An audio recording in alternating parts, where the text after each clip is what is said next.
For the longest time, I believed marriages didn't break all at once. They faded, quietly, politely, almost respectfully, like daylight slipping out of a room.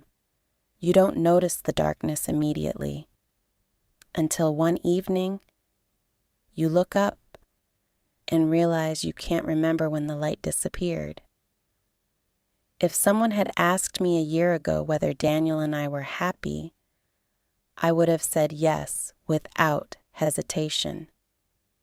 Not passionately, not dramatically, but with the calm certainty of someone standing inside a life that felt stable. We had routines, morning coffee together, shared grocery lists, soft good nights before sleep. Nothing extraordinary, but nothing broken either.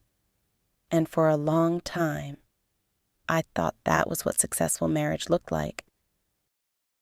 Looking back now, I don't remember the exact moment things began to shift.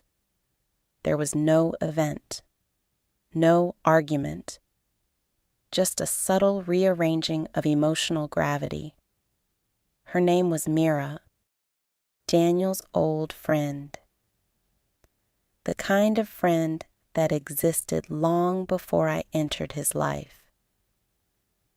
They had grown up in the same neighborhood, survived awkward teenage years together, knew each other before adulthood taught people how to edit themselves.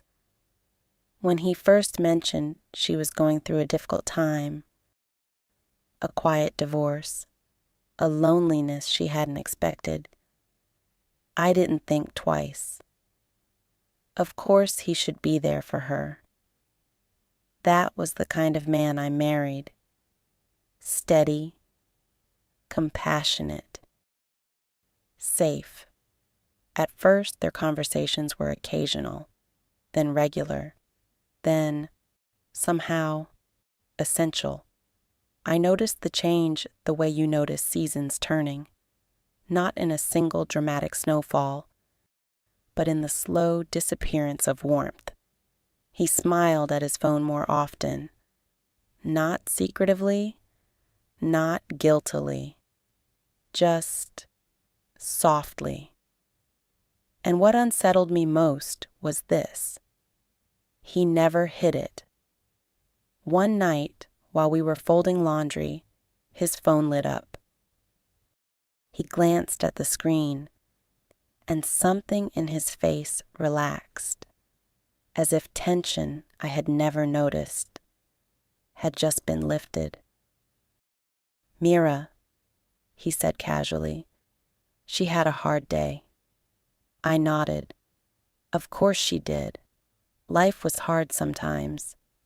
Still, I found myself watching his expression longer than necessary, trying to remember when my messages had last softened his face like that. The question arrived quietly, but once it did, it refused to leave. When was the last time he looked relieved to hear from me?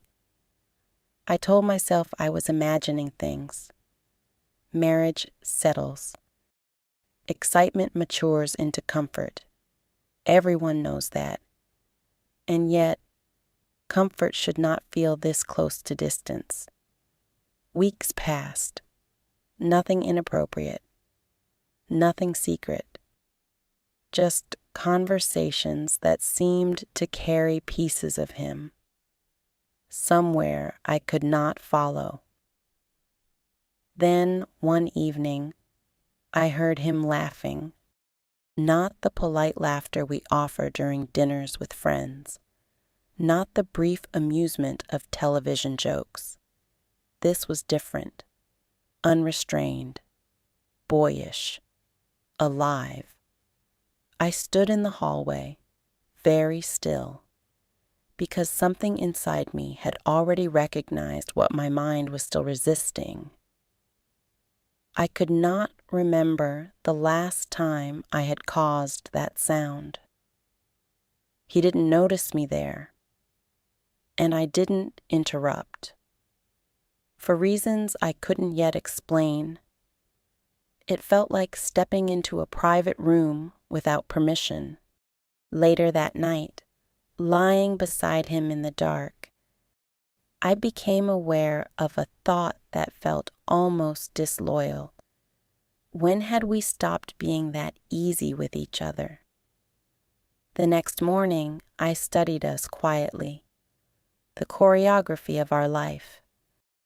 Coffee poured without asking, schedules discussed, small logistical kindnesses exchanged.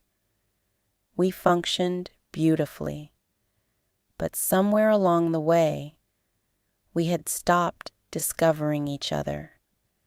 And I wondered, not accusingly, just honestly, had I become the place where his life was organized instead of the place where his heart was heard?